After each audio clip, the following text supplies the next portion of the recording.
Hi, everybody. This is Dr. Juliet Singler coming to you with week 10 of History of Rock and Roll. We are talking about the 70s this week, waves of change. So many different things happening in the 70s with rock and roll. Hey, this week you're going to be reading pages 289 to 332 in What's That Sound? You've also got a few assignments to complete. Assignment J is all about Dark Side of the Moon, that very influential concept album by Pink Floyd. And assignment K is all about horn bands and rock. Then you'll also have a discussion question to participate in regarding sobriety in rock and roll. Well, here are the things that were happening in the 70s. First of all, the Vietnam War is ending in the early 70s. That brings a lot of vets back and a lot of mixed feelings about the efficacy of that war.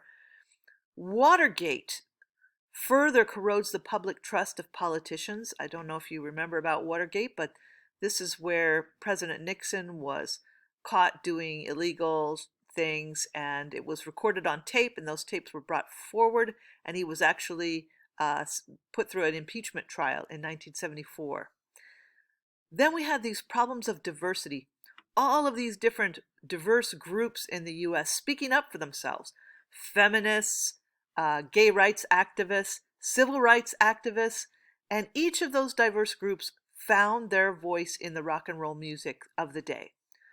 One really great thing that happened is that media coverage of rock and roll was expanding.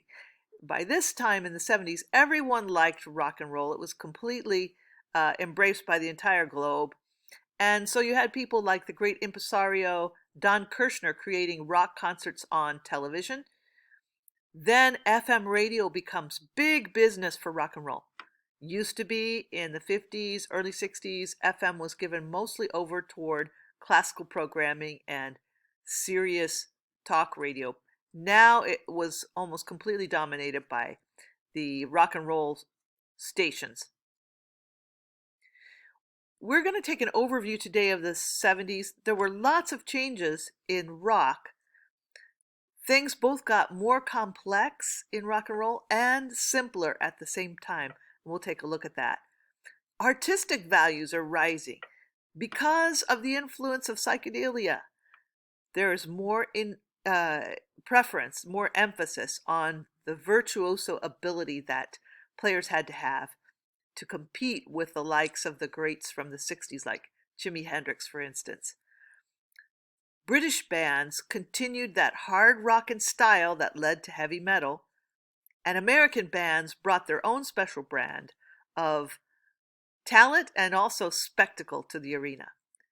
Singer-songwriters bring things down a notch and change the value for their listeners to what is simple, clear, and pure. Well, let's talk briefly about the legacy of psychedelia. As I mentioned, public taste had been developed through psychedelia for longer playing songs, more complexity, more serious lyrics even. And then there was also this hippie aesthetic that people expected, better quality music, maybe some of the hippie spirituality that is evident in young people's interest in Eastern religions, in mysticism, in Native American traditions, non-traditional spiritual practices that comes over in the lyrics of the time. Over in Great Britain, the harder rocking sounds were led by groups like the Rolling Stones. And so groups like Deep Purple just continued that harder rocking sound and made it even more rough and almost close to heavy metal. We're on the road to heavy metal with these groups. So Deep Purple, you may know them best by the song Smoke on the Water, but they were also doing very advanced experimental things like combining with orchestra for their Concerto for Group and Orchestra in 1969. Their song Highway Star in the 70s paved the way to heavy metal. Led Zeppelin blended acoustic and electric sounds, and then they also used some experimental techniques that were also being used in classical music of the time. Stairway to Heaven is probably their best known sound. I hope you get a chance to listen to that.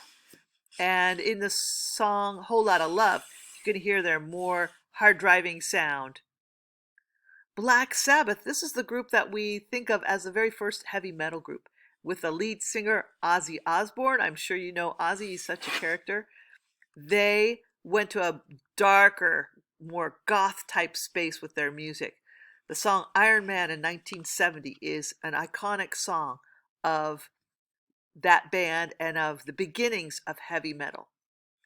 They're based in blues and they use typical rock forms, but they go to a very dark place with it. Over in the United States, we've got in the southern part, the southeastern United States, southern rock bands that combine some of the values of country music with blues, especially electric blues. So we've got groups like the Allman Brothers Band. They're a group that kind of defies comparison because they're so inventive. So even though they sing with southern accents, their music is complex.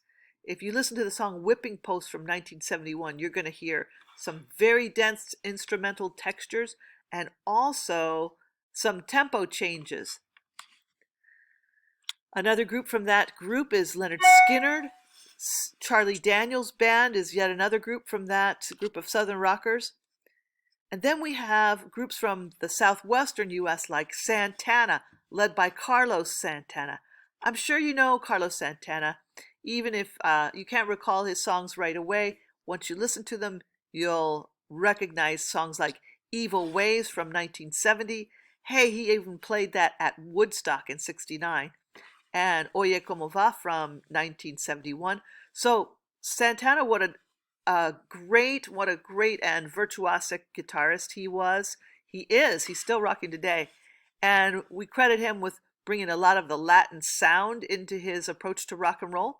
And then also with being diverse enough to create his own rock fusion, jazz fusion album, the album Caravanserai that he recorded a few years after Evil Ways and Oye Como Va. It's totally jazz fusion. Very versatile musician. ZZ Top from Texas, they're using that electric blues sound, and really they're getting that hard driving sound that we ascribe to British bands of the same era. So listen to their song Tush from 1975, which uses that 12-bar blues pattern. ZZ Top, I always love to drive to ZZ Top music. They've got that sound that really makes you want to get on the road and run. Other American bands of the era, there were groups like Steppenwolf, who was Los Angeles based. You may know their song Born to Be Wild from 1968 with driving guitars and rough vocals. Three Dog Night takes a little bit of a softer approach. They're also Los Angeles based. They sang the song Mama Told Me Not to Come in 1970.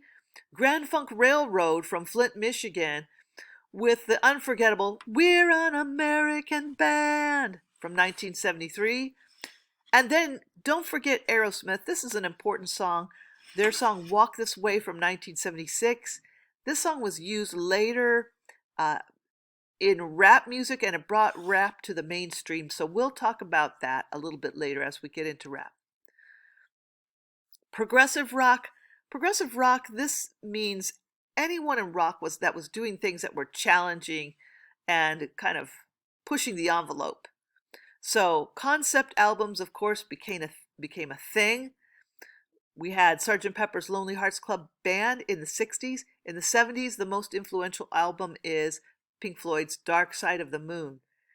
And so you've got groups that are trying to create these concept albums, groups that are combining classical elements with rock and roll and they're doing it in lots of different ways. So groups like Deep Purple, Procol Harum, Moody Blues, The Who, King Crimson, Emerson, Lake and Palmer, Genesis, and Pink Floyd. Sometimes they're using classical forms like the form of a concerto. Sometimes they're using just the style of playing, and they're playing in a classical style, or even quoting a melody from a classical work. And sometimes they're actually combining with classical groups. For instance, a concerto with a group and orchestra by Deep Purple uses a symphony orchestra, and then as soloists, Deep Purple take the stage.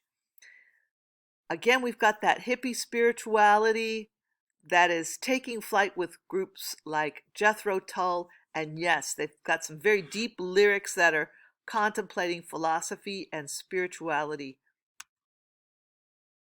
The most influential album of the 70s, Dark Side of the Moon. You'll learn more about it with the link I've provided. Remember, it's a concept album, and the songs are all connected by themes of greed, time, mental health. And they actually based it on interviews that they did with friends about the title, and then they started improvising and came up with these wonderful songs. There's no separation between the songs on the album, and they use a lot of extra musical sounds like the sound of a heartbeat, a cash register, talking. I'm anxious to hear what you think about this album. Another great development in the 70s is that jazz combines with rock. So you've got the art form of jazz fusion. It's more jazz than rock. And you want to think of Miles Davis as the leader with this genre. His album Bitches Brew from 1970 led the way, and many of the people who were featured on that album, like John McLaughlin, for instance, went on to have careers of their own. Jazz rock, now this genre is more rock than jazz. The two groups to focus on here are Blood, Sweat, and Tears and Chicago. Listen to a few of their songs. I love Blood, Sweat, and Tears and Chicago, but I think my favorite song of the two groups is Saturday in the Park with Chicago. Experimental music, you've got artists like Frank Zappa that just really defy comparison. Frank used a lot of improvisation, but he also used some experimental techniques like, for instance, tape looping. Musicians in classical and rock and roll music were using reel-to-reel tapes to create loops of sound, the same sound played over and over again, and then they would create music on top of it. Sometimes he would use electronic sounds, and as I mentioned, always a lot of inventiveness and improvisation. In fact, his group was called the Mothers of Invention. You might want to read the lyrics to the song Smoke on the Water by Deep Purple, because they refer to a concert they saw with Frank Zappa and his band, the Mothers of Invention, in that song. Glam rock, this was yet another development. Spectacle was becoming really big, and we were creating rock theater on stage. Groups like Genesis and Pink Floyd were leading the way with costuming and big stage shows. Pink Floyd actually created a stage show around their album The Wall that featured a gigantic wall which would collapse by the end of the show. Amazing. Then you had David Bowie with his stage persona, Ziggy Stardust, and Alice Cooper with his stage persona. That's not Alice Cooper's real name. Alice Cooper grew up the son of a minister, and he created this macabre goth stage show built around his stage persona.